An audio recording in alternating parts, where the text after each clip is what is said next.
Thank you. Thank you so much.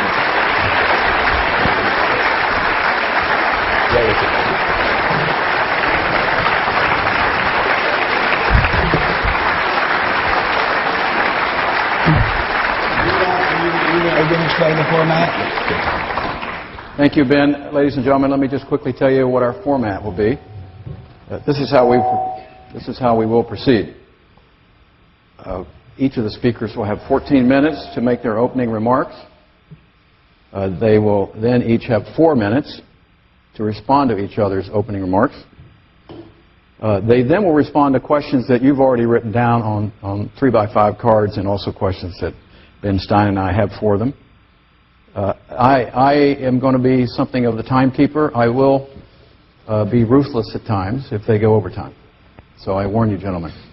We will give you a certain amount of time, but we also want to make sure we follow our schedule. Mr. Hitchens, you're up first. Thank you for coming. Nice of you to have me, and nice of you, ladies and gentlemen, to come, and nice for Californians to lay on a day that reminds me of my English boyhood, and nice too to be in the town, the research institute of which not long ago certified Uri Geller as an authorized practitioner of the paranormal, for all the reputation of Stanford for scientific scrupulousness. There's always a little black hole through which things can, and often I've noticed do, creep. Thank you, Michael. Thank you, Ben. Incredibly generous and undeserved, if rather terse and ungenerous introduction. I remember thinking I should say this by way of reply, that when we first met on the set of what was then the primitive version of Politically Incorrect, imagine what the primitive version looked like, ladies and gentlemen. I remember thinking, he's a nice guy, but he needs to live at least 2 more lifetimes just to live down his work for Richard Nixon. And, of course, for all that I wish this for him, I couldn't quite picture 2 more lifetimes for him, or I better share this with you now, even 1 more lifetime for anyone else. Now you know roughly where I'm coming from. Now, I've shared that with you. Now, to the purpose, I'm not at all in search of consensus today. In fact, very much to the contrary. And I can't imagine how I'm going to be able to use up 14 minutes in demolishing intelligent design, as I decline to call it, since it's a propaganda term for creationism. But I'll see if I can waste 14 minutes on it by saying that, for consensus terms, we may begin by agreeing that we are in fact here present, that we are present here as actual, rational, or at any rate partially rational primates, that we are on a real planet and we are in a verifiable solar system. Let's not congratulate ourselves too much on this, but it is an achievement of a kind, and it is something we have in common. We can also agree, I think, the chances of this coincidence, or I'd better say really contingency, are fairly remote. They have this, of course, in common with other much less rare contingencies.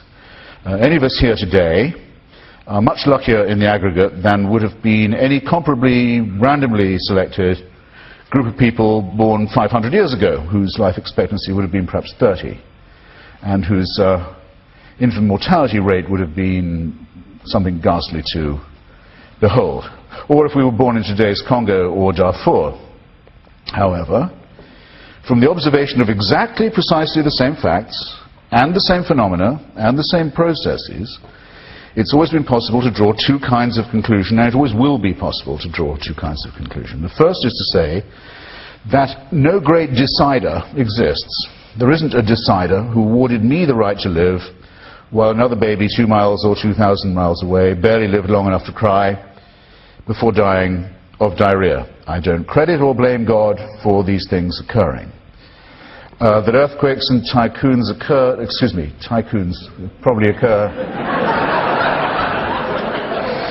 That's what's called by some a Freudian slit. That earthquakes and hurricanes and typhoons and so forth occur not because of the will of divine punishment or divine judgment or divine verdict, but because we live on a climatically volatile planet with a cooling crust which has quite deep faults in some parts of it, including locally.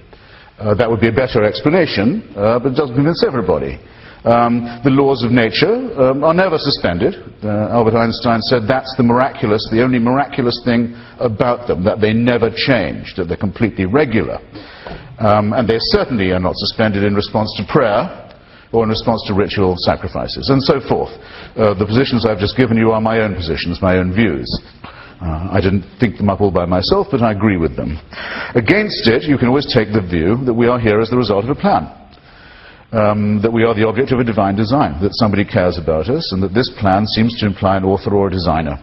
These same differences in approach have more recently begun to reflect themselves in the fields of biology and physics, but they are the same as they always were. Now, the supporters of creationism, and I recommend the reading of Judge John Jones's verdict. Google Judge John Jones and Dover, Pennsylvania, if you want to understand why I say creationism not intelligent design, his ruling in the Pennsylvania court case on this. The supporters of this creationist movement have to be able to do 4 things to you tonight. Watch and see if they can. They must show first that the cosmos itself can be interpreted in the light of a design, or fine-tuning, as it's sometimes called. They must show second that our own planet's hospitality to life is not an accident, not a contingency, and thus might be serving a purpose larger than itself. These 2 gigantic attainments, if available to them, would only get them as far as the implication of an author or a designer. That's what used to be called the deistic position. To get to the position that they really want to occupy, that is their concealed agenda, if you will, their surreptitious wish, the theistic wish, they'd have to be able to show that this deity was not just a creator or designer, but took an interest in human affairs, wanted to regulate the morality of his creatures, would be responsive to appeals from them, deciding on the matter of rewards and punishments, would care whether you ate pork, would care whether you snipped the end of your dick or your daughter's clitoris, would care what day you took as holy, would care what propitiations you made to him or her. Now that is the end result, and don't lose sight of it. And the stages of initial proof, hard as they are the ones you have to watch out for in the meantime. Now, our vast new knowledge isn't all that decisive in resolving this ancient dispute, but it can be of help. I asked Francis Collins, the leading Christian who did the Genome Project, as you probably know, how long he thought humanity had been on the Earth, and I asked Professor Richard Dawkins how long he thought fully evolved humans had been present. Dawkins thinks it could have been as many as 250,000 years. Collins thinks certainly not less than 100,000. 100,000 is all I need. 100,000 years since we definitely separated ourselves from the Cro-Magnons and the Neanderthals. I'm exempting from this those of you who may have been to the new Creation Science Museum in Ohio, where you can see animatronic children playing with animatronic dinosaurs in the same park at the same time. And I'm assuming that I can exempt you from that too, sir. But be aware of what some of the implications of this are. Now, that's to say, if you believe in a divine intervention in our lives, that give it just 100,000 years, for the first 94, 95,000, people are born, they die mainly of their teeth or in childbirth or of microorganisms they don't know exist. Their life expectancy is for the first 50 or 60,000 years plus 25 years. They're killed by animals. They're killed by each other in pointless turf wars. They're killed in typhoons, floods, mudslides, and so forth. But gradually, they make slow, exponential progress. They get to the point of suffering all the time. And heaven watches it with folded arms, like this. And then 4,000 or 5,000 years ago, heaven decides we can't let them go on like this. We need an intervention. Probably the best place for it would be in Bronze Age Palestine or Egypt. Probably the best form it could take would be a human sacrifice.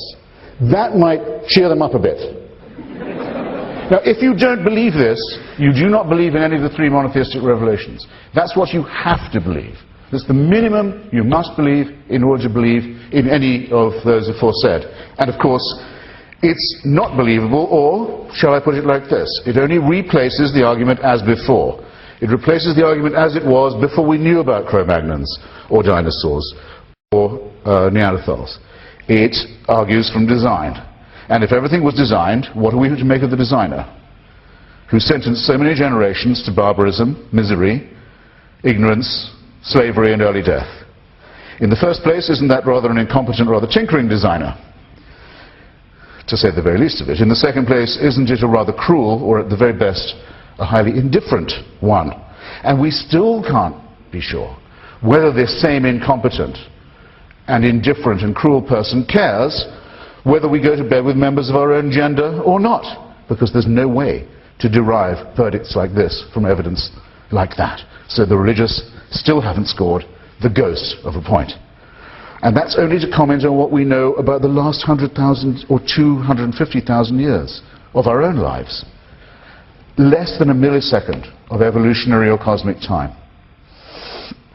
Any study of the process by which it occurred, and we're not, I hope, going to hear that it did not, has to impress us with two further facts that are facts, verifiable, findings, verifiable. The first, 98% of every species that ever appeared on this earth has by now also disappeared from it, become extinct. The second is how very nearly we, as a species, joined that list. Look up, if you will, the scientist at the National Geographic who now makes it possible for you to look up your own genome, sequence it all the way back to Africa, find out what your ancestry and ethnic parentage is, avoiding the stupid concepts of race that have oppressed us for so long. According to him, by the time we decided to abandon the environment for which our bodies are still adapted, the African savanna, it's very probable, due to volcanic eruptions blotting out of the sunshine by particulate matter and other terrible occurrences, that we were as a tribe down to less than a few thousand individuals before deciding we better get out of this place. We better move on up and out where it's cooler. It's only a very, very contingent matter that we made it this far. And we did not make it because we were helped. We did it by our own unaided effort, if I can put it like that. And our organs, as you can see, when you examine the appendix, the jawline, the coat of fur that you grow and shed in the womb when you're 3 months old, still adapted, annoyingly for us, as are your knee joints and many other things, to the African savanna that we had the good sense in time to abandon. Now, that's not the worst of it. You've got to now think what's going to happen to the cosmos and our place in it. I've got 2 minutes. I'll make the best use of them I can. In the observable universe, there are 400 billion galaxies. Anyone claiming to know enough about this profusion to infer a plan from it had better be very well informed, and I congratulate anyone who tries. When I say observable, I mean something else that's also contingent. Edwin Hubble a few decades ago made the discovery those galaxies are moving away from each other at a very rapid rate that leaves red light behind it. I don't think anyone any longer denies it. Most scientists thought, operating on usual gravitational principles, that that rate would have to slow down by now. They'd be expanding, yes, but the rate would be slowing. No, it's not. It's expanding. The rate is going up. It's getting faster. It's getting close to doubling. That's only 10 years ago we found that out. That means that galaxies are going to be pulled apart faster than light and going to cause them to drop out of view. That means that the reference points for measuring expansion will go, and will dilute everything we found out about the Big Bang to nothingness. In fact, to put it as the great physicist Lawrence Krauss has put it, it will erase all the signs that the Big Bang ever occurred. In other words, those who say to you, how is there something instead of nothing, have got to explain to you how well designed it is, how predetermined it is, that very soon, in physical time, there will be a great deal of nothingness where once there was something. And that this is part of the plan. That the plan is for nothingness. And in local news, more local news, the Andromeda Galaxy is headed our way directly, collision course. Much more local news, just our little suburb of the universe. And it will hit us in 5 billion years, which is to say, in real time, tomorrow. In real time, that's very soon. And that's part of the design. Whose design? What kind of designer? What kind of caprice? What kind of incompetence? What kind of cruelty? What kind of nihilism? What kind of commitment to nothingness? And in the meantime, in the little suburb where we dwell, every other rock in our solar system is inhospitable to life as being too hot or too cold, as is large tract too hot, too cold of our own planet, which is on a climatic and ecological knife edge, as we have good and better and more recent reason to know, and that it is as likely that we'll be able to get out of the way of this and move elsewhere in response to the climate crisis as it is in response to the Andromeda crisis, and that those who try and teach you differently are asking you not to use your intellectual or analytical capacities at all, but to do something very old, very backward, like the Aztecs, like the pre-Galileo, stupefied human beings who didn't know the microorganisms were there, who didn't know about the Big Bang, who didn't know about the red light, and simply to place everything you have on a leap of faith. Ladies and gentlemen, brothers and sisters,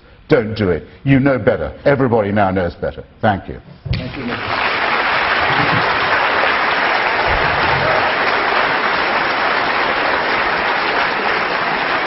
Thank you. Thank you. Thank you, ladies and gentlemen. By your extended clapping, you're eating up into the next speaker's time. Mr. Richards. Thank you. It's terrific to be here. I count it a privilege to be here, to be the antagonist today of Mr. Christopher Hitchens. When I agreed to do this, I called a very prominent Christian philosopher, the closest thing to a sort of professional debater on the existence of God there is, a guy named William Lane Craig. And I said, Bill, I'm going to do a debate at Stanford in January with Christopher Hitchens. He said, you maybe have some words of encouragement for me. And he paused. He said, he's the most rhetorically gifted of all the new atheists. This is not a word of encouragement. You've seen rhetorical giftedness here. But we're here to debate a specific subject. What's the subject? The question is atheism versus theism, right? That's the title of the event. Atheism versus theism and the scientific evidence of intelligent design. Now, neither of us expects either a consensus, of course, on this question, but neither of us expects a knockdown, drag-out argument that establishes with mathematical certainty the answer to the question. What I want you to consider here for a few minutes, I've got 12 minutes, I want you to ask the question this way. Let's treat atheism and theism as competing hypotheses, competing attempts to explain the world around us. And consider the things that we know either with absolute certainty or that we know pretty darn certainly. All right? And say which of these things, which of these hypotheses best explains the facts that we take for granted. Atheism or theism. In which place, in which worldview are these things we believe to be true most at home? Now, I'm not a literary scholar or a theorist. I'm a lowly analytic philosopher. And so what I want to do is give you essentially a laundry list of facts that I think clearly are better at home in a theistic understanding of the universe than in an atheistic understanding of the universe. Some of these things are evidences for intelligent design. They're drawn from specific evidence and knowledge and discoveries we've made in the natural sciences in the 21st centuries. Others are things that we know simply from introspection. The first of these, I would call to your attention, is our knowledge and certainty of certain moral truths. Whether you're an atheist or a theist, a Jew, a Christian, or an agnostic, there's just certain things that you know are true about reality. Whatever your sociology professor may have told you, for instance, you know that it's simply wrong to torture little children just for the fun of it. You know that's true. I'm not saying you believe it. I'm not saying you simply believe it as a sort of cultural condition that you're shaped by. I'm saying that you actually know it. You know it with a degree of certainty, at least as certainly as you know that there is an external universe. Mr. Hitchens knows it as well as I do. These are simple moral truths. It doesn't mean there aren't complicated moral truths on which we can ask difficult questions. But there are basic moral truths, odds, that we accept and we recognize. Now the question here is this. It's not whether atheists can adhere to moral truths or that can know them. In fact, the Christian tradition has always been unanimous in saying, as Paul said in the book of Romans, that the Gentiles, although they did not have the law, nevertheless had the law written on their hearts. The question is, of the two competing hypotheses we're considering this evening, atheism and theism, in which one is our knowledge of moral truths most at home?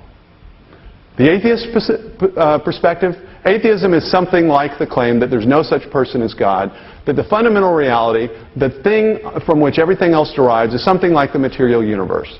As Carl Sagan put it in his great Cosmos series, the cosmos is all that is, or ever was, or ever will be. That's the fundamental reality.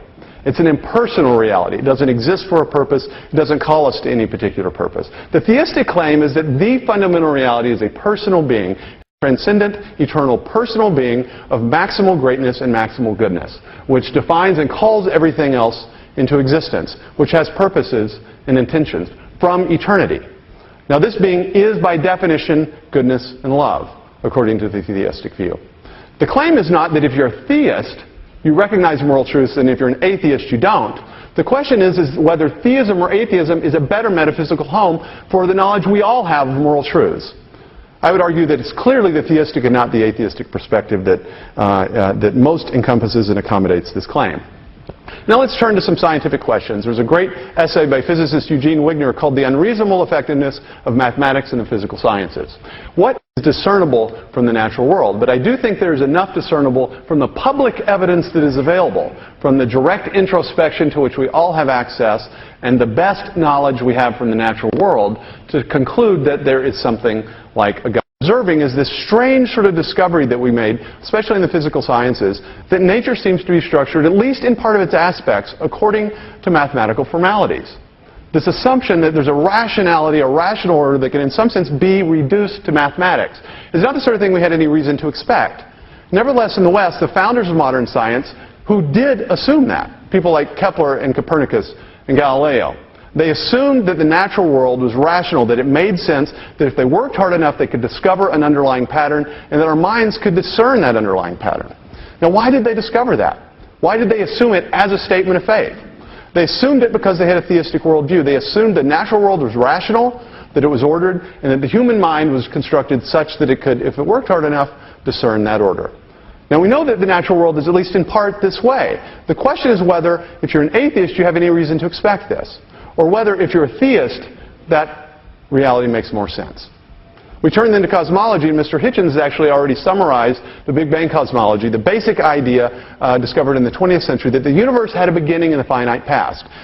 Several lines of evidence point in this direction. The redshift of the galaxies, as he mentioned, the cosmic background radiation discovered in the 60s, even the distribution of the different kinds of elements that we can observe. All of these point to a beginning of the present order in the finite past. Now imagine this. This wasn't a conspiracy concocted by a bunch of creationists in Kentucky. And in fact, when scientists first looked at Hubble's evidence of the redshift of the galaxies, they realized the implication that if the universe had a beginning, then no longer were we relieved of the question, where did it come from? Because in the 19th century, most scientists assumed the universe was eternal. We didn't have any evidence of the contrary. And yet Edwin Hubble discovered, unbeknownst to himself, evidence that the universe had a beginning, and which actually confirmed a prediction of Einstein's general theory of relativity. Now, why does this matter? I think you know intuitively why it matters. Because anything that begins to exist must have a cause for its existence. Now, you could always deny that premise if you didn't know if the universe had a beginning. But now we know the universe did begin to exist. And so it forces upon us the question, what is the cause of its existence? Unless you're willing to countenance that something can simply come from nothing, or that the universe bootstrapped itself into existence, then you're faced directly in the science of cosmology with the question of what caused the universe. And you want an adequate explanation, you're going to want a cause that transcends the physical universe and that at least has the capacity to bring it into existence. As Mr. Hitchens mentioned, that simply begins the question. But we discover in the universe that it not only had a beginning in the finite past, but that it conforms to very specific properties of which are called the fine-tuning problem. Starting in the 1960s, physicists discovered that when you look at the various laws and constants in physics, things like the electromagnetic force, the gravitational force, and the speed of light, it turns out that all these things rest, as it were, on a razor's edge. That if they were slightly different, if gravity were slightly weaker or slightly stronger than it actually is, the universe, or a universe compatible with complex life, would not be so much as possible. Now, we know that a universe with life is much more intrinsically interesting than a universe without life. And so again, it asks the question, if the universe looks fine-tuned for complex life, was it perhaps fine-tuned? But even in a fine-tuned universe like this, you still have a number of local conditions that have to be met to be able to build a single habitable planet. Now, Mr. Hitchens is right that in a very large universe with something like 10 to the 22 stars in the observable universe, it might be that you get just enough chances. Maybe you'll get one habitable planet like the Earth just by chance. Maybe we're the lucky recipients of some grand cosmic lottery. But as Guillermo Gonzalez and I argue in The Privileged Planet, there's actually another set of evidence that we think points to conspiracy rather than mere coincidence. What we've discovered when we've looked at the ingredients that you need to build a habitable planet is that those same conditions that make it possible for life to exist on a planet like the Earth the kind of planet we have, the kind of atmosphere we have, which is transparent to light, our location in the galaxy, the type of sun we have, the weird coincidence that the sun and the moon match in their shapes and sizes in the sky to produce perfect solar eclipses. Those things were all important prerequisites for scientific discovery itself. So that we discovered that those rare places where life are in the universe are also the best places overall for scientific discovery. Now, this is just what you would expect if the universe itself were designed for discovery. It is not what you would expect if the universe is a blind concatenation of matter, space, time, and energy that exists for no purpose. Now, these are all evidences for design that exist prior to any debate in biology. Because once you have a habitable planet, of course, it's not as simple as just add water. You have to have the origin of life itself. Water is a necessary but not a sufficient condition for the existence of life. When you're talking about the origin of life, you're talking about the origin of biological information, the origin of the nanotechnology that we discover in the nanoscopic scale, the software and the hardware that we discover inside cells, that the 19th century scientists like Darwin knew nothing. Darwin assumed that the cellular level we had nothing but simple homogeneous globules of protoplasm. And yet we discovered in the mid-20th century exquisite nanotechnology that exceeds any technology that humans have yet devised. That's a question that at least suggests design for an answer. Now, I certainly can't establish it here this afternoon. Then we turn to the history of life. And there we enter the controversial question of Darwinism, which unfortunately in the United States we can barely discuss in university settings without coming to blows. But the truth of the matter, and the question of the matter, is this.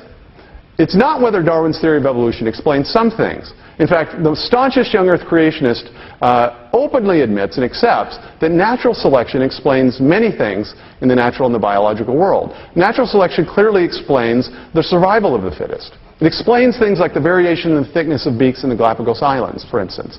The question is whether there are things in biology that are inaccessible to the Darwinian mechanism. Are there things that have to be constructed with all the parts in one time and place in order for their function to exist? Are there things, that is, that natural selection can't reach because there aren't any functional intermediates? That's an empirical question, and it's a question that biochemist Michael Behe opened in his book, Darwin's Black Box. The debate goes on, but Behe argues that there are many structures at the microscopic scale, especially in biochemistry, that are what he called irreducibly complex. And that doesn't mean really, really complicated. What it means is that there are certain structures in biology that have to have all their parts working and in place, the same time and place, in order for them to perform a function. That is, in order for them to provide an organism with a survival advantage. Natural selection doesn't have foresight. It selects for current survival advantage. It can't say, well, if I hold these 5 protein parts and eventually get 35 more, I'll eventually have a bacterial flagellum, or I'll eventually have a blood clotting cascade. Foresight is the exclusive jurisdiction of intelligent agency. And so when we discover structures in biology that suggest foresight and suggest that they are inaccessible to the Darwinian mechanism, we rightly raise the question of design. That's in biology. Now let's again return to introspection, because there are two things that each of us experiences directly, neither of which seems to be at home in an atheistic picture of the world. The first is consciousness. We all experience directly the fact that we are conscious, subjective agents. We experience first-person reality. And yet, if you look at many consistent materialist and atheistic philosophers like Daniel Dennett, they admit that the existence of consciousness in a purely material universe is an incomprehensible mystery. So that Dennett and many other atheistic philosophers finally have concluded that consciousness is an illusion. Now, any worldview that implies or concludes that you don't exist is perhaps a worldview you have a reason to doubt. And then finally, our own direct experience of freedom. We all take freedom for granted. We know what it feels like to act freely, to choose one thing rather than the other. We recognize when we're being coerced. We know when we're committed to an ideal and are able to pursue it against adversity. We experience freedom directly. And yet that freedom, which we know directly, makes very little sense in a materialistic and an atheistic universe. But if we are creatures, agents created ultimately by a supreme agent, then at least we have a metaphysical home for the direct experience of freedom that we have. So I conclude with that by saying, quite to the contrary in Mr. Hitchens' argument, there has never been a time in the history of the human race in which it's better to be a theist. Thank you.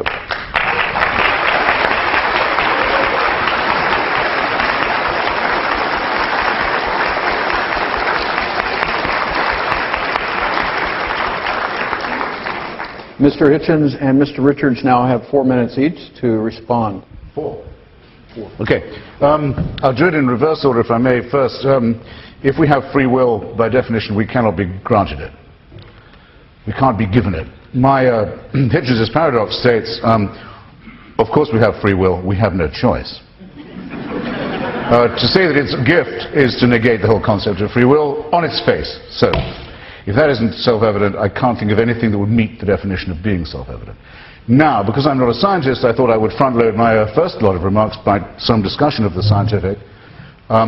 Most of my atheist friends are scientists, just as very few of my scientist friends are believers, so each of us are members of a different minority. But I'm glad you started on the question of innate morality, and that you centered it, as people tend to do when they're looking for an example, on the question of children. Yes, it's true, first, that children have an innate understanding of what is right and what's wrong and don't need it inculcated, which means they don't need the Ten Commandments to come from Sinai, a place that's never been established to exist, or from any deity, no other deity having ever been shown to have had even approximate chance of existing either. It means it is innate. We wouldn't have survived this long as primates if we didn't have a sense of solidarity and obligation to one another. Why make so complex something that Occam's razor can clarify for you? Well, the answer to that is, in the religious mind, well, how would you know without divine permission? If there was no God, wouldn't it be true, as Dostoevsky's Smerdyakov says, that anything was permitted? That's the way the argument goes, is it not? Without this divine supervision, this celestial dictatorship, we might conclude that we'd do anything we liked. Well, if that's true, and I don't believe it is, because many people are perfectly capable of good behavior when no one's looking, and you can't prove to me that that's any less or more likely for an unbeliever than a believer. But put it the other way around. How likely is it that someone would do something really wicked because they did believe in God? Now, everyone here has instantly thought of an example, haven't they, of something absolutely foul that they wouldn't do, that they've recently heard of being done by someone who's a person of faith. As, for example, sending a child with Down syndrome in Iraq carrying a parcel into a polling station on the first day of the Iraqi elections, not knowing that it was a bomb. I wouldn't do that, and I don't believe in hell. They would do it because the kid is going to go to heaven.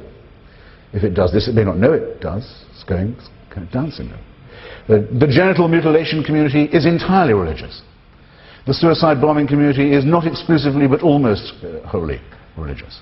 I'm sorry to say that the child molestation community, those whose slogan is "No Child's Behind Left," are pretty determinedly theistic. Don't come to me with morality, please. It's an insult to me, and it's I think a great offense not just to this audience, but to the many, many victims of people who have suffered from this false antithesis. How can it be argued, I've got a minute I think now, how can it be argued that something that's on a knife edge for life, it could go either way, that keeping us on the knife edge proves there must be a designer at work? Why would a designer keep us on a knife edge where at any moment our planet might tip to be where the other planets he made were, dead, lifeless, where nothing happens? The knife edge proves a designer? It proves nothing of the kind. And if it wasn't life, it would be death that they'd use for their argument from design. Professor Francis Collins, the man who helped us sequence the Human Genome Project, says that he went for a hike one day in the wilderness. We've all been impressed by nature in our day, as we have by music and by sex and by love and by many other things, to feel that there's a transcendent. But Professor Collins goes and he sees a frozen glacier with 3 streams of river frozen in a trinity. Nothing can live up there. It's a lifeless thing. And it happens to be a metaphor for Christianity. He falls to his knees and accepts Jesus as he sees this, and he expects us to think that that's an argument and that that's evidence. Well, as I say, scientists or people who claim to be interested in science can believe weird and foolish things. Just be aware that that's the deal you're being offered today. Thanks. Thank you, Christopher. J. Richard. So a couple of things, and I should probably restate my position since Mr. Hitchens seems to have responded to an argument I did not make, but which he apparently expected. I did not argue that atheists will do bad things and theists will do good things. What did I argue, though? This was the argument. In which perspective on the world do the moral truths that we all know most fit? That is a separate question. It's a separate question. What are moral facts, after all, on the atheistic view? The atheistic view metaphysically must finally reduce to something like reality is matter in motion, purposeless matter in motion. It has no purpose or intentions. Our own intentions ultimately reduce to purposeless processes. The theistic view, on the other hand, is that a personal being has existed from eternity, with intentions, with purposes, and in the Judeo-Christian form, a being who is pure goodness and love. It's a separate question whether people who believe in God or some version of God or some perspective of God have acted in accordance with the moral laws, the fundamental truths we all know to be true. That's a different question. We're asking for where the evidence points in terms of two competing hypotheses, atheism versus theism. I am pointing out that all of us, those on the stage, and each of you, if you're properly functioning, know moral truths. And I'm asking, is it the theistic view of the world or the atheistic view of the world that makes the most sense of those truths and that accommodates them the best? That's a separate question. And I think there's also a basic confusion when we're talking about design. When we're arguing for design, there's basically two claims. One is simply that intelligent agents from time to time leave markers behind of their activities. Now we all know this. Mount Rushmore is an empirical marker. That is, it's a marker that we can observe and tell an intelligent agent left that. We recognize that Mount Rushmore is different from the various other rocks and hills in the Black Hills of North Dakota. So we know intelligent activity is detectable. But intelligent design makes a second claim, that those detectable marks of intelligent activity are present in the natural world as well, in the part of the world that we study in cosmology, in astronomy, in biology. It's hard work, but it's an empirical question. And a sneer is not an argument. And guilt by association is not evidence. The question is whether those empirical marks that we recognize every day in our everyday activity as human beings, if those markers of intelligence are available and apparent in nature or not. And it's a second question whether that design is good or evil. And I would be happy to address that question at a later time. But whether the design is apparent is a separate question apart from it. Thank you.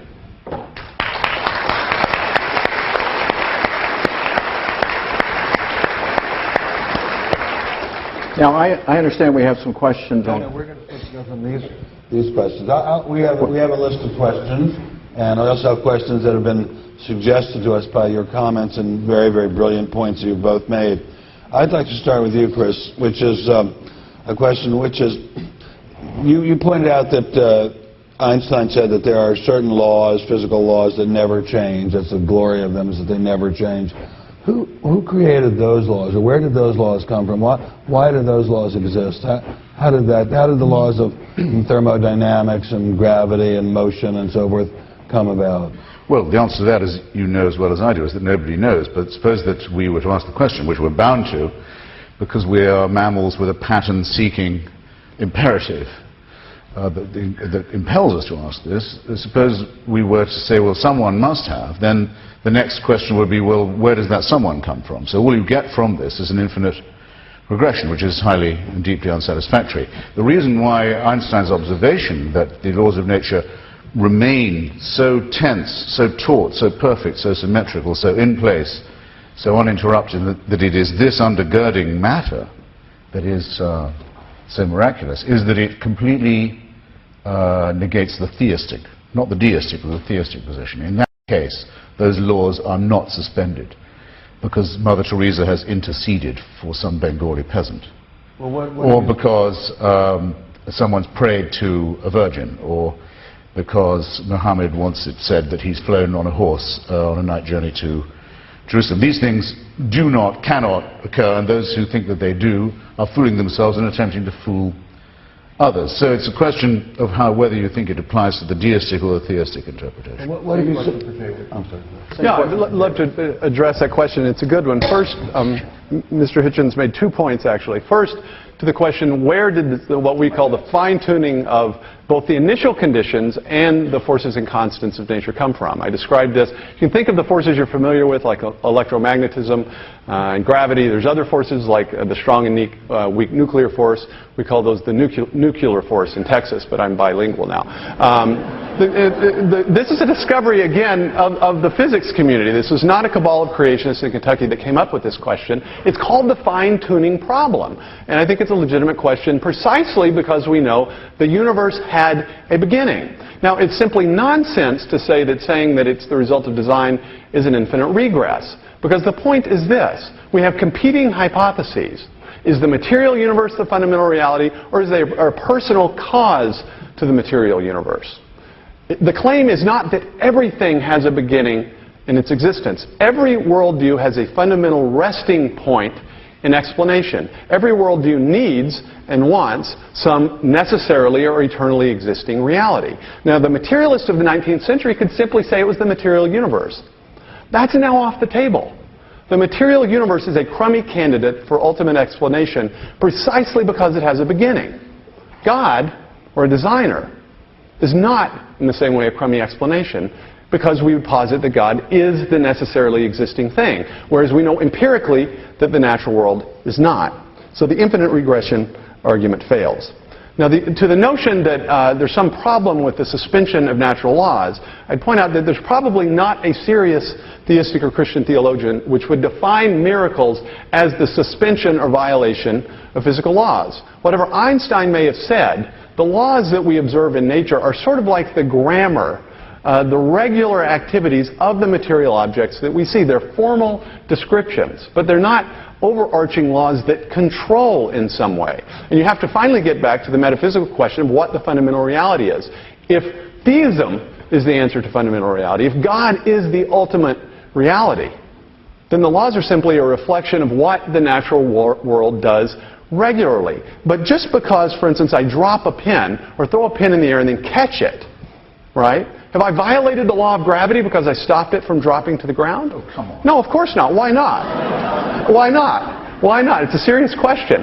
Why? Because the laws of physics that we talk about are generalizations. They're sort of, if everything stays the same. They don't violate agent causation in the human case, and they certainly would not violate the freedom of the God who called the universe into existence to act freely in his universe. The image of God is a blind watchmaker that set things up and should most appropriately have left it to wind down on its own is a deistic metaphor.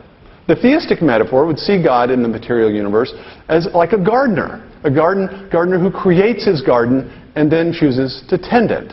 Now, it's of course a separate question of whether we can detect this or whether God normally acts in the material world in some way that it's undetectable. But there's nothing incoherent or contradictory or unscientific about the basic theistic view once you understand what it means to speak of a physical law. Since that Christopher has a response. I think Well, if I may, it would take the form of a question, because, and I'll tell you why, because I know it's Ben and Michael's province to ask questions, and you can say that it's not mine if you wish, but You can. I think everybody here knows now, must have guessed roughly what I think about religion. But I don't know what you think about it. Okay, For example, I don't, and this happens to me all the time. I sometimes say to Christians, so you say you're a Baptist? Yes.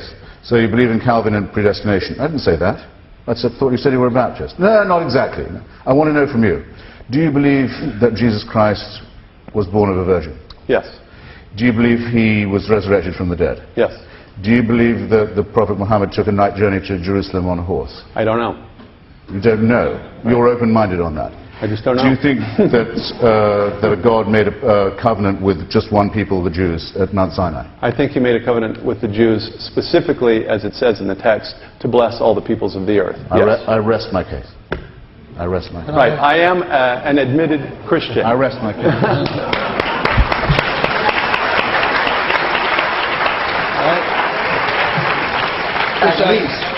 At least, ladies and gentlemen, this is much more honest than I generally get. Most people say, you ask a Catholic, do they believe in the virgin birth? They say, First, they show they don't know the difference between the virgin birth and the Immaculate Conception. Second, they say you don't really have to. So he's an honest guy who's just made it very plain to you. Science has nothing to do with his beliefs, whatever.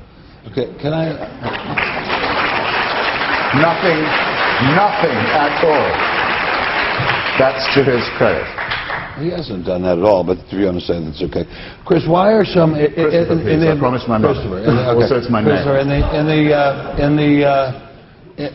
If it's so incredibly clear to you that the religion is a hoax and a fraud, why are so many people in America deeply religious? Are they just stupider than you?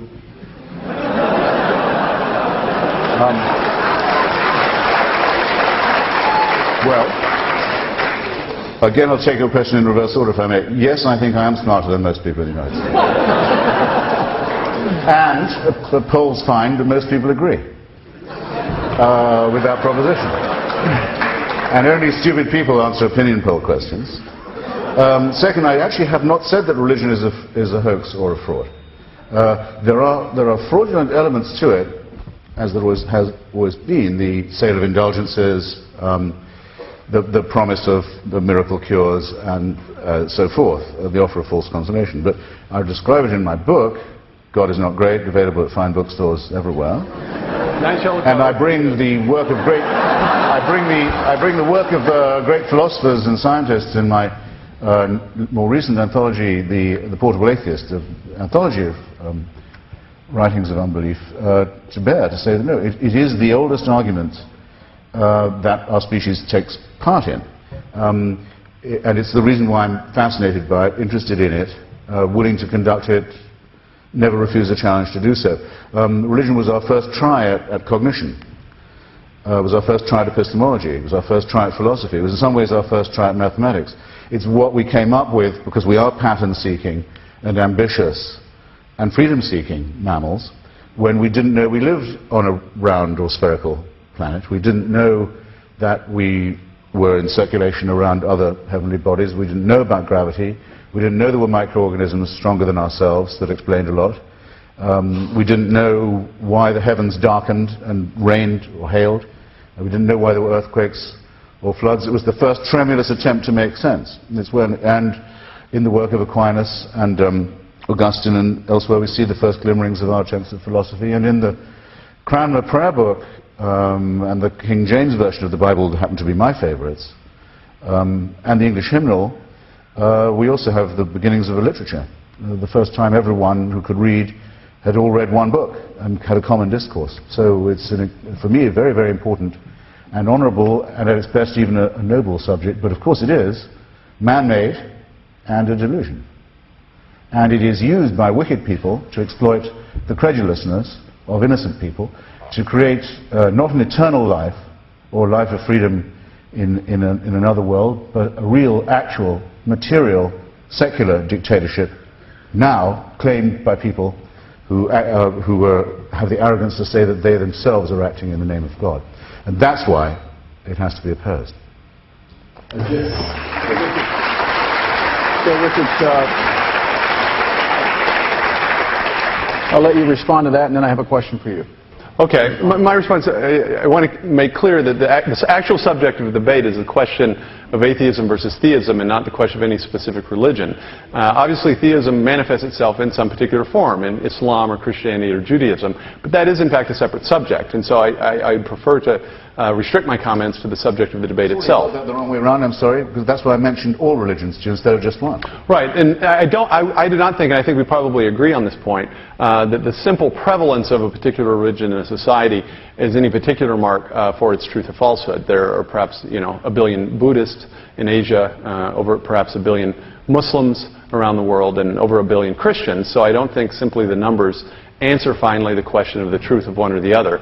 And I think that the reasons and the basis on which we decide a more philosophical question, such as atheism or theism, are separate. This has always been the case in the Christian tradition, that the natural world, as Paul says in the book of Romans, he says, from the foundation of the world, God's invisible qualities, his eternal power and divine nature, have been clearly seen from the things that have been made. That is, that the existence of a creator God is the sort of thing that you can discern if you look at the natural world around you.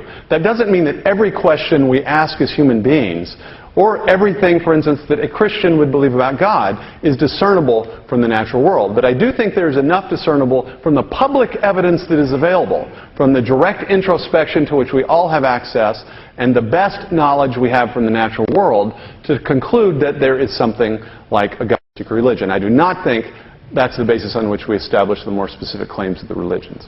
This must be the same St. Paul who rests everything on what he calls the evidence of things not seen.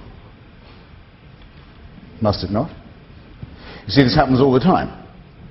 When you talk with the religious or those who believe these books are more than man-made texts, St. Paul says the evidence of things not seen. It may be the most beautiful of his letters. It insists on that. Jesus says, I come not to bring peace but a sword. Half the people you meet say they love Jesus because he preaches non-violence. In the Old Testament, there's no mention of hell.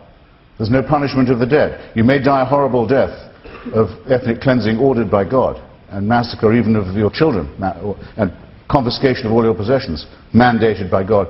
But he's done with you when the grave closes over you. There's no punishment of the dead. Gentle Jesus, meek and mild, proposed by the New Testament types as a less forbidding figure than the Old Testament. God says, depart from me, if you don't agree, into everlasting fire. So the filthy concept of hell that's been used to terrorize children and lie to people by cynical priests and rabbis and imams for years, less so the rabbis, comes from Gentle Jesus, meek and mild. Which book are these people quoting from? Which bit of it? Why do they think it isn't man-made when it so self-evidently is? We don't have any supernatural authority, ladies and gentlemen, in literary criticism. We're left alone with our day, and the time is short, and history to the defeated may say, alas, but cannot help or pardon. And the reference upward to the supernatural authority is an abdication of our most precious faculty, our own responsibility. And we cannot abdicate that. And religion asks us to do so. With all due...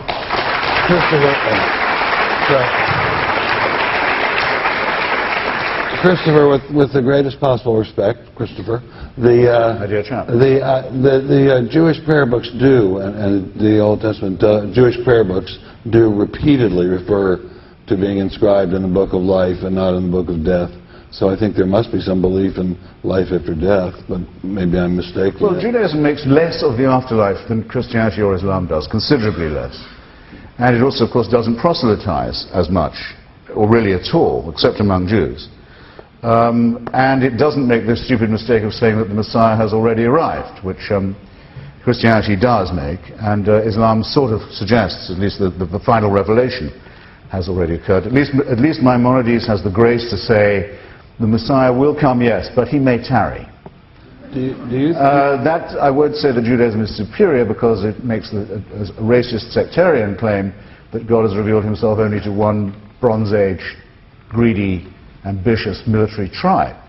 But it is at least a little superior to the stupid Christian and Islamic plagiarisms that have been stolen from Jewish books. I think you're from that tribe too, Chris. So there's a... yes, I speak with feeling.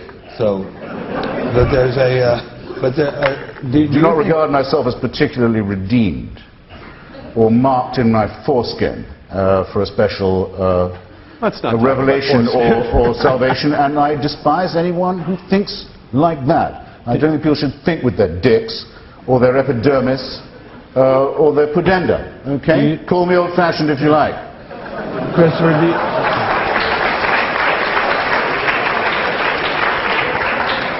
Christopher, do you think that there are tens of thousands, if not, I don't know the exact number, but hundreds of thousands of men and women who work in faith in this country? Do you think they're all charlatans and frauds? No, I don't. I mean, I've met many people who are more, I would consider morally superior to myself, not just in this country but in other countries too, who it's quite clear to me are doing what they do for their faith, which often is, for example, Mormonism, which I consider to be a racket, or Pentecostalism, which I consider to be a delusion, but they're doing it for that reason. However, all over the world and in the United States, I've met people who try and help others for its own sake, not to proselytize for their church, not to proselytize for their faith, not to argue that there are invisible means of support or later means of redemption, but because they are humanists and humanitarians.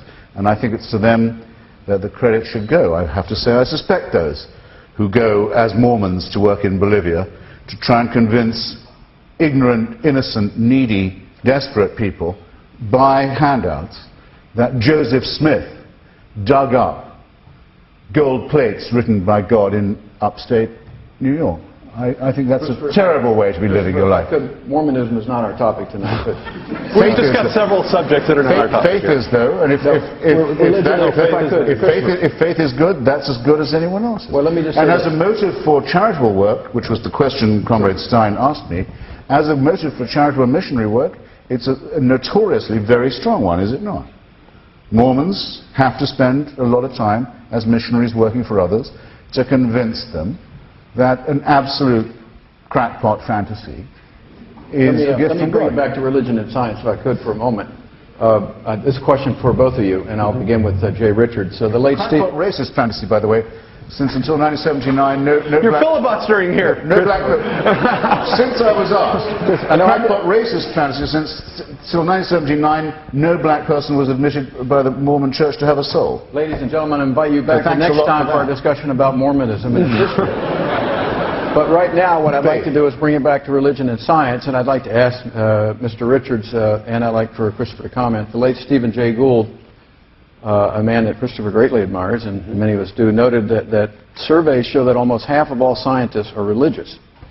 So he commented, either half of all my colleagues are enormously stupid, or else the science of Darwinism is fully compatible with conventional religious beliefs and equally compatible with atheism. What is your reaction to that, Mr. Richards, to Gould's observation about science? Well, I think it's true, and it has been for about 80 years, that if you poll general natural scientists, it's between 40 and 50%. Strangely, the physical sciences and mathematics seem to be a little over 50%. Sociology is down in about 20%. I don't know the significance of that. But that's sort of the spread, and it's been about 50-50 for about 80 years. So I think it's a contradiction, at least, of the certainty of the secularization thesis, which is that the more intelligent people get, the more secular and less religious they get. I do, however, disagree with Gould about Darwinism. I don't think that Darwin's theory of evolution is logically incompatible with theism. It's possible that God created a world in which he set things up in such a way that organisms have a certain type of adaptability that's sort of open source, so that they derive most of their adaptive complexity through a process from the environment. That's sort of the picture that Darwinism would paint. So I don't think Darwinism per se, because it really is simply a description of the complexification of life after you get the origin of life, is fundamentally or sort of logically incompatible with theism. So I think it's really an empirical question of whether organisms are actually built that way, what the explanatory power of Darwinism is, and so forth. Nevertheless, I tend to agree more with Richard Dawkins, who said that Darwin made it possible to be an intellectually fulfilled atheist. He didn't say it proved that God didn't exist or something that strongly. His point was that there are many things in biology that look very strongly to most people, at least intuitively, like they're designed. And Dawkins and many people took the Darwinian revolution to sort of finally establish and vanquish this last area of the natural world from this design intuition. The reality is, though, is that the evidence waxes and wanes. I think there was a time in the 19th century when the case against design was stronger than it was now. At the beginning of the 21st century, when we know the universe had a beginning, and I think we know much more about the limits to the Darwinian mechanism and much more rigorously understand the nature and the aspects of designing, I think we're in a different perspective, both intellectually and philosophically, but also with respect to the evidence. So I wouldn't fully disagree with Gould, but I do say that Darwinism, if its totalizing explanation, sort of encourages atheism, and that if there's strong evidence for design in biology, that sort of encourages theism. That's how I'd put it. For your response to Gould's comment. I should be quick because I've been accused of hogging time to now. But Sir Isaac Newton, the founder of modern science, believed in alchemy and spent a lot of his time practicing it. The traces in his hair of lead and mercury from alchemical crazy experiments are very heavy, the hair that his descendants kept. He wouldn't take his oath. He was supposed to, at Cambridge, to take an oath to the established church. He wouldn't take it because it meant taking an oath to the Trinity, which he regarded as a vile heresy from the whore of Babylon, the Church of Rome. He wanted to keep all Catholics out of the university. He was a madman when it came to religion. He thought everything in the universe could be inferred from the design of the Temple of Solomon, which he thought he could work out from first principles. That he was the greatest scientist of his day. Alfred Russel Wallace, Darwin's great collaborator and perhaps forerunner, was never happier than at spiritualist seances with ectoplasm. Joseph Priestley, who we think effectively discovered oxygen, believed in the phlogiston theory. Francis Crick, who discovered with James Watson the double helix, thought, as Newton did, that human life probably came to Earth as the sort of semen on the end of the comet's tail, or the meteor's tail. We were seeded from the... his colleague James Watson has recently proved himself to be a pseudo-scientific racist. Pretty shabby record. There is absolutely nothing in science that prevents you from being a crackpot, a racist, a nutbag, an eccentric, a pseudoscientist as well. That's the way we're made. Not until Albert Einstein does one get pure mind, more or less pure mind, and more or less pure humanism, and even he was very soft on Joseph Stalin and the Soviet Union. Okay, we're getting a lot of good questions from around the country, and so we're going to go to those questions, and also from the audience. And I think, Ben, you have those questions. I have quite a few questions here. I'll ask you this first, Jay. May I call you Jay? Yes, please. What is the purpose of life, and what are we living for?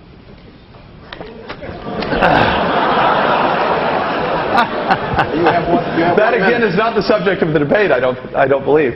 As has been exposed, We'll I'm a just play Christian. with it for a I'm minute. essentially an evangelical Christian. I happen to like the Westminster Shorter Catechism's answer that the chief end of man, of human beings, is to glorify God and enjoy Him forever. I like that. I don't think you're going to discern that from cosmology or from astronomy or from any of this publicly available evidence.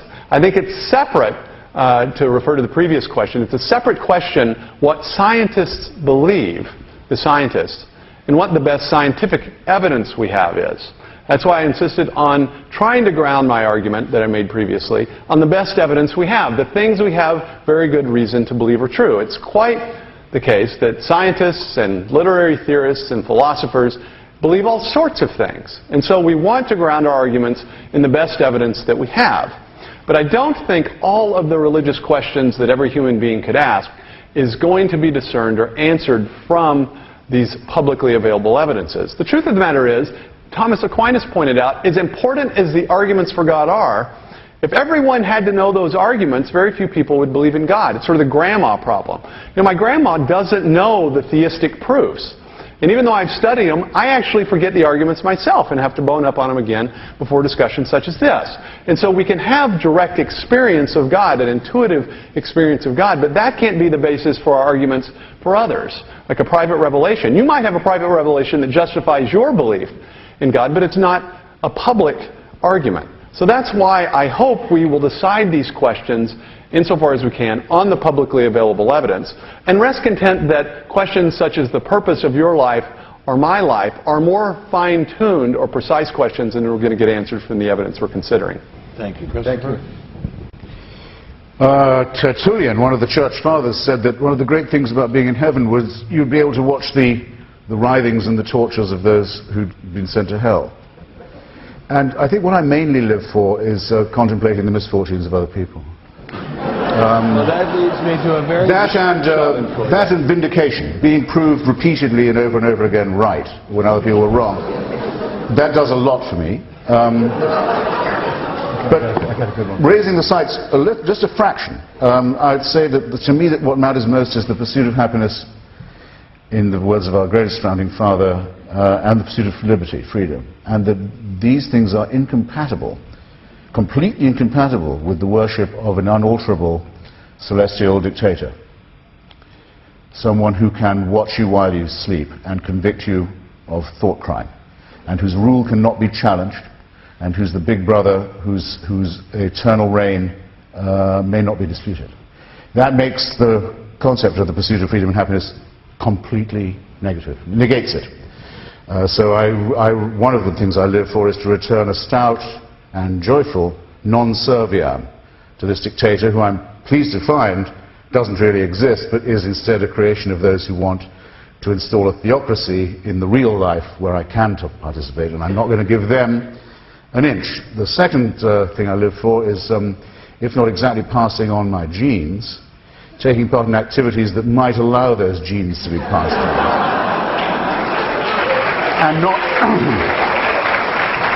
And not scorning the three delightful children who are everything to me and who are my only chance of even a glimpse of a second life, let alone an immortal one. And I'll tell you something, if I was told to sacrifice them to prove my devotion to God, if I was told to do what all monotheists are told to do, and admire the man who said, yes, I'll gut my kid to show my love of God, I'd say, no, fuck you.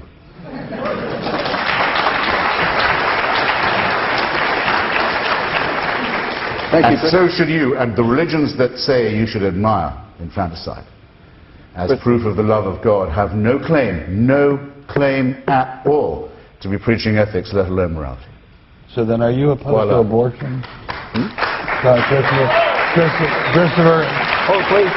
Christopher, so does that mean that are you involved in the pro-life movement in that case? I believe that the concept unborn child is a real concept, yes. And I've had a lot of quarrels with some of my fellow materialists and secularists on this point. I think that if the concept child means anything, the concept unborn child can be said to mean something. And actually all the discoveries of embryology, which have been very considerable in the last generation or so, and of viability, appear to confirm that opinion, which is, I think it should be innate in everybody, is innate in the Hippocratic Oath, is instinct in anyone who's ever watched a sonogram, and so forth. So yes is my answer to that. Excellent. Let me we have some questions. Yeah, here's a question from a Simon Johnson from Houghton, Michigan, of the Evangel Baptist Church. This is directed to Christopher Hitchens.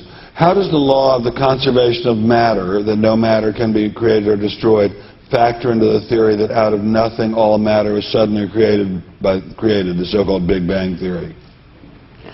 Well, there must be, if I happen to know there are many people in the audience better qualified to answer that question than I am. If you read, say, Lawrence Krauss's account of the Big Bang, or Stephen Weinberg's The First 3 Minutes, what you have to picture is something like a baseball, out of which in a fraction of a millisecond, 400 billion galaxies are about to burst. The fact of the matter is we are not able to picture that. We can picture something like the second law of thermodynamics and conservation of matter. We can't. Our minds won't do this job. Remember, the term Big Bang was invented, like the term suffragette or the term impressionist or Tory, as a term of abuse by Fred Hoyle. He said there are some people who think, it all began with the Big Bang. The overwhelming evidence now is that it did, and that everything was inside that baseball until...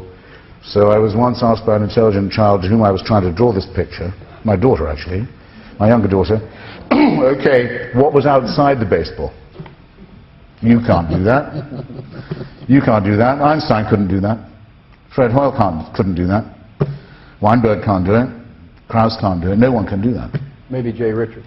But I yield the floor. But I think anyone who's willing to make a leap of faith might possibly do it. So I yield bouts of my time to... Yeah, and of course, we both agree, obviously, on the veracity of Big Bang cosmology. I mean, an implication of Big Bang cosmology, you can just sort of think of it as running back the tapewords on cosmic time, so that there's a point, sometime in the finite past, as it has been put, in which all of space and matter are compressed into a point of infinite density in zero volume.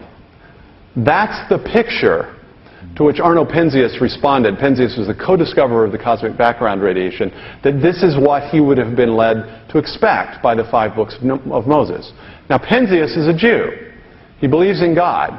But he saw this as in some way a confirmation of what he believed the fundamental truth of his religion told him, which is that the universe is not self-existent, but had a beginning in the finite past and was caused or called into existence by God. Now, this is a remarkable discovery. I cannot think of a more decisive contradiction of the materialist worldview than direct empirical evidence that the material universe, matter, space, time, and energy itself, came into existence in the finite past. And it confirms what St. Augustine himself said, which is that God created time along with the physical universe. This is not a mathematical proof of God's existence. But if you're weighing the evidence, this looks to be pointing in the theistic direction. This is the best opportunity you'll ever have to answer the question I posed at the beginning, which you didn't answer subsequently. in that case, why can we be sure that nothingness is about to be delivered to us instead of somethingness? By the extraordinary events that I just described, the heat death of the universe, the doubling of the speed at which it's expanding away from itself, and the collision of our galaxy with the galaxy Andromeda, which is booked for 5 billion years from now. So our somethingness is certain to be replaced, not in infinite, but finite, measurable, predictable time with nothingness, and you have nothing to say about that plan, that planner, that design, or that designer. You can't go on ducking this question any longer in my submission. You have everyone is waiting with bated breath here. I don't think that there's anything in the theistic view of the world that entails the universe is eternal. I think Mr. Hitchens is assuming some particular perspective that I do not represent. The life everlasting? The life everlasting in Christian theology, no, is not just a metaphor. It describes a transformation of the physical universe as we see into something of which we see a foreshadowing in Christ's resurrected body. I don't think that that doctrine is inferable from physics or cosmology, though, nor do I claim that. So that's why I'm not speaking of it. Okay, let's go on to the next question. This is from Pat. And by the way, 5 billion years. I must say, I give you credit, Christopher, for worrying about what's going to happen. I'm really not worried about that also. 5 billion years from now. It's pretty soon. You know, it's interesting. It's interesting when I'm on. Well, it's a lot nearer than the Big Bang. Well, it's interesting when I'm on this. When I'm on those shows on CNBC, I can't get them to talk about anything more than tomorrow. Anyway, this is from Pastor Paul Price of Indiana, Pennsylvania, where I recently was, actually. Mr. Hitchens, does it not take more faith to take your position that all things just evolve from nothing than to believe in intelligent design by God? It doesn't involve any faith at all, is the answer to that. By the way, on this point about 5 billion years not being very long, there was a lecturer who was giving this point about Andromeda, and someone got up and said, did you say 5 billion or 5 million? And the lecturer said, I said 5 billion. He said, that's a relief. I thought you said 5 million. So relax now. It is, as everyone here has studied physics, even in as little as I have, in cosmological time, very, very soon. I mean, we can already see Andromeda with the naked eye. It's beginning to fill our night sky. We're a lot nearer to this than we are to the Big Bang, about which people speak so confidently as God's presumable work. So get real about that, I would. There is no, if you assume evolution by natural selection, no act of faith is required. Because everything works on that assumption. You can, if you're faced with a new virus, sequence its DNA, show its kinship with your good self, work out how to defeat it, work out perhaps how to preempt the next. Predictions can be made. This is not just a theory, as some people are fond of saying. It's a bit better than that. Anyway, there's nothing wrong with being a theory. It's a theory which survives tests. Whether applied to discoveries in the remote paleontological past, or the present biological moment, or the fairly predictable biological and immunological future. We can rely on it. It's not a matter of faith at all. It's what happened. It's in the molecular biological record, and it's in the fossil record. There is no question but that evolution by natural selection did occur. There is some question about how, and these gaps are being filled in. Whenever new evidence is discovered, it is found to be congruent with, compatible with, the existing knowledge in the field. No one is entitled any longer, and in fact the effort's almost been given up, to assume that the gaps produce a mystery which can only be filled by an explanation from the supernatural. That's now considered to be too lame for most public consumption, unless you go to the Ohio Museum with the animatronic children and dinosaurs. By the way, who considers... Which I recommend, by the way, that you do. Who does consider it that lame, Christopher? What? You said it's considered that lame. It's considered pretty lame. But who considers it? It's considered pretty lame, I find. I can't... Our comrade of this evening, for example, hasn't taken the opportunity to plead that case. I find it's increasingly rare among creationists to find that those who subscribe to it will argue the God of the gaps as confidently as they once used to. But it hasn't happened tonight. But you said it's considered. I mean, well, I'm saying, I'll rephrase if you like. It appears to be uttered with considerably less confidence and frequency than it did. I notice the Reverend Cromarty is even nodding there. Jay? Yes, again, I hope someone is taking count of the subjects that are being discussed and the number of insults that are being hurled from one or the other podium tonight. But I fully agree. I don't think the arguments... I don't think the argument before us tonight about theism or atheism ought to be based on the things that we don't know. I think it ought to be based on the things we do know. And I think we do know with a fair degree of certainty that the universe is not eternal, but it came into existence in the finite past, so that it forces upon us a fundamental question that deals with one of the first principles of logic. The universe had a beginning. We know something doesn't come from nothing. Everything that has a beginning has a cause for its existence. The universe had a beginning, so it must have had a cause for its existence. It can't have caused itself to come into existence. This is a strongly theistic piece of evidence drawn from the best science of the day. And we seem to be talking about Mormonism, we seem to be talking about the various crimes of various religions, but we seem not to be talking about the public evidence on which I think the case for theism needs to be made in the 21st century. And so I hope you're taking account of that. I hope you remember the basis on which the evidence is being made. Wait a second. Wait. It's not... Right, I you can... have to write down the questions if you want them asked. Right. I can say, we discussed the infinite regress question earlier. The claim is not, again, that everything has a cause for its existence.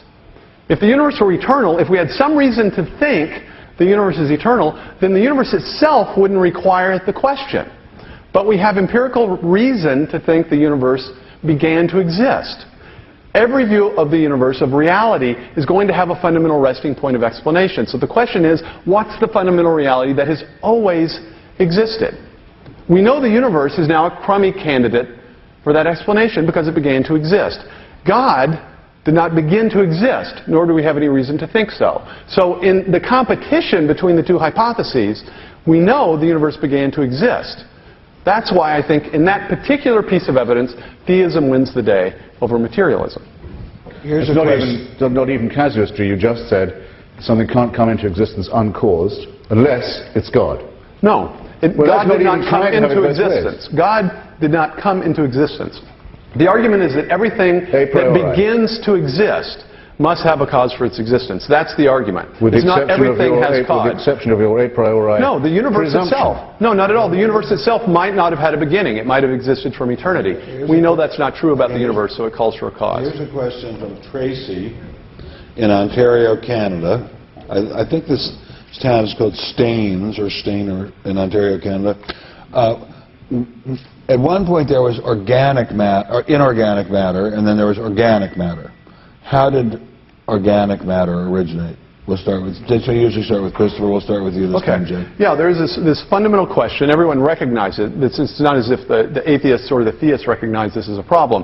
There's some fundamentally or qualitatively different reality that we see in the origination of life. Life differs in some fundamental way from the things we see in mere physics or mere chemistry. There's of course, a debate. There's a huge debate simply about the definition of life. The fundamental reality that I would say is different in life that you don't have in mere physics or chemistry is information. And information, I would argue, is a fundamentally different type of reality from mere matter or chemistry. Think of it this way. Think of text that's written on a page. Right?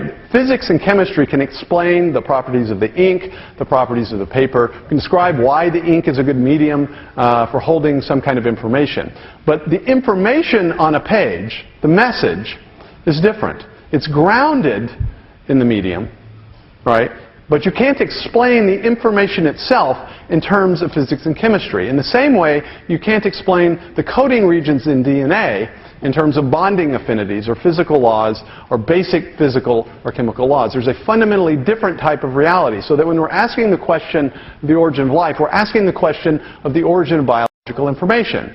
This is very important because information theorists such as Henry Quasler point out that we habitually and quite rightly associate the origin of information with the activity of intelligent agency. So that when we find an origination of information someplace where it was not before, I think it calls for or suggests intelligent agency. Again, not of the existence of God. This is evidence for design that conduces toward theism, but I think it certainly points in that direction rather than atheism. Christopher? But the more we know, the more it replaces the question. I mean, there are there were forms of quasi-life, so pre-bacterial, pre-microbial, went on for an extraordinarily long period of time. They don't appear to have been exactly conscious, but nor precisely inert either. Microscopically evolved into later forms. It goes on in this pointless, rather horrible, rather boring way for a very, very, very long time. The point is, what designer wants to make it come out like that? Meanwhile, as life gradually takes hold, 98% of its forms are obliterated without pity. If it wasn't for us knowing about them, they would never have existed. They only exist because we know about them. They didn't otherwise ever exist at all. And if we go, which we might, they won't have existed any more than we did. Now, who wants to make it come about like that? Take the project of eternal life, which I'm glad to find is nothing to do with any other concept of eternity that we could possibly give a name to. It's God's target, apparently, that we all attain this. Because I'm now talking to someone who has openly said that they are a believing Christian. Well, now, I've often wanted to know, if that's what he wants us to have, why do we have to go through this horrible interlude where the odds are stacked against us? What's the point of what used to be about 20 years of miserable life where it's almost impossible to avoid committing a mortal sin, to now, thanks to mainly to our efforts, okay, you've got 80 years where the odds are stacked against you. You're born sick, you're created ill in a hostile environment and commanded to be well. And if you can pass certain tests with the odds stacked against you, then you'll get eternal life. What is this? What designer does this kind of thing? Wants it, thinks it's fun to behave this way, thinks there's any justice or point in any of that? What is this really?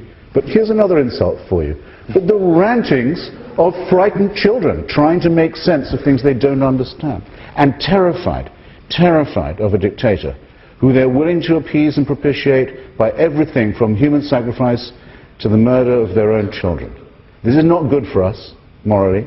It's not good for us ethically. It makes no sense intellectually. It makes no sense scientifically either. Well, with all due respect, I don't think you answered the question. But what was the question again? No, Christopher, is it your belief that the scientists believe that organic matter has existed as long as inorganic matter? The devout lady who asked this question, who emailed this in, said, until recently didn't know that any of these phenomena had ever existed. If you told her 100 years ago that everything was specially created by God, she'd have believed that too, or that the fossils were put in the rocks by God to test our faith. She'd have believed that just as well. Now that she knows better, she says, all that proves is that God was more ingenious than we thought. Just as those who used to deny the Big Bang or the evidence of physics, now persuaded of it or unable to refute it, say, oh well, all it shows is the designer was cleverer than we thought. This is an argument that fails for a very famous reason. The reason put forward by Professor Karl Popper. It is unfalsifiable. And unfalsifiability, as every trained mind knows, is the test not of the strength of an argument, but of its weakness. This argument cannot be defeated. It cannot be overthrown. It reverse engineers every discovery we make and says, oh, that simply proves God is smarter than we ever thought. So these are the same people. Who are the same people who would have said that the fossils were put in the rocks to test our faith? So then, Christopher, so your answer is... So I don't really accept the grammar of their questioning. So you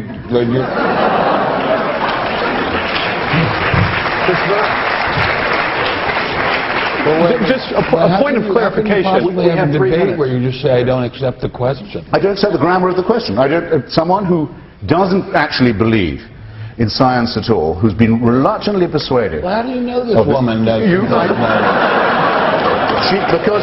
she emails that question wherever I go. She's followed me all over the place. So wait a second, so you think you're being followed? I know it only too well. The Pope now says, oh, well, yeah, maybe the Big Bang shows that God was smarter than we thought. It's all knickers, isn't it, to argue like that? So it means that nothing one can possibly say can count as an argument, because all of it only proves the ingenuity of the designer in the first place. And this comes from people who used to believe that special creation occurred, that the human eye couldn't possibly have been done except at one go. The only thing that can't have happened was the only thing they could be induced to believe. When they're told, actually, there are 40 different species of eye separately evolved, and that the only way it can have come is by evolution, they say, oh, come to think of it, that shows how smart God is. This doesn't meet the definition of a good question or a good argument at all. It's not even good propaganda. So you're just grading the question as a failing question? Yeah, and that one doesn't pass. Okay. How about this one? We have 2 minutes. Have scientists ever observed a distinct species evolve as distinct from changes within a species? Is that mine? I could object to the grammar of the question and join you, I suppose, because the problem is that it's a question of what the definition of a species is. The Galapagos finches, for instance, it's often defined in terms of being able to reproduce among your kind. But of course, you're separately isolated. It's difficult to verify that question. And so what exactly is a species, and whether or not one species has evolved into another, I don't think it's a crucial or important question in the debate we have here this evening. I think it's quite possible that one species could evolve into another. I do think that most of the very good evidence for the power of natural selection falls under the survival of the fittest rather than the arrival of the fittest. So it's questions like variations in the thickness of finch beaks in the Galapagos Islands based upon variations in the climate, so that seeds change the properties. But you have a cyclical variation. You don't have the origination of some fundamentally different kinds of organisms or organelles. And so I think that natural selection, in principle, has the explanatory power to explain some of these minor things. I am unpersuaded that it has the power to explain all of the adaptive complexity in biology, and I think we're discovering with increasing frequency structures that are inaccessible to the Darwinian mechanism and that suggest foresight. Christopher? Well, when the ridiculous figure of Governor Michael Huckabee said he didn't believe in the theory of evolution, he said he didn't believe that he himself was descended from a monkey. Now, that means he doesn't even know what the theory of evolution is. He disbelieves in something he doesn't know about. If we were descended from monkeys, we might look a bit more like Governor Huckabee, I sometimes think. The theory is this, that we have common ancestors, that, yes, we can very, very definitely, by studying the human genome, we can very definitely show the emergence and existence of a new species, our own. No longer are there any Cro-Magnons or Neanderthals to rival us. Yes, it's very plain, written all over us, what Darwin calls the lowly stamp of our origin, that we and they have a common primate and mammalian ancestor, but we, Homo sapiens, are now a new species on the planet. That's indubitable, undeniable, sometimes, I think, rather unattractive, but it answers the question, the grammar of which was very well phrased. Then we have some closing comments. Thank you very much. Okay, so we can now say, I think, that we've heard two incredibly smart human beings, Cro-Magnons, discuss this, and I must say, Primates. I, for one, feel myself much better informed than I was an hour and a half ago. I'd like to thank you very much, Christopher. You're totally wrong about Nixon, but then so is everyone else. Thank you, Jay. Thank you very, very much. You both did a beautiful job. I'm really stunned at the erudition of both of you gentlemen. Very glad I never had to play against either of you on Wittgenstein's money. Anyway, thank you very, very much, ladies and gentlemen, for being here. Thank you so much.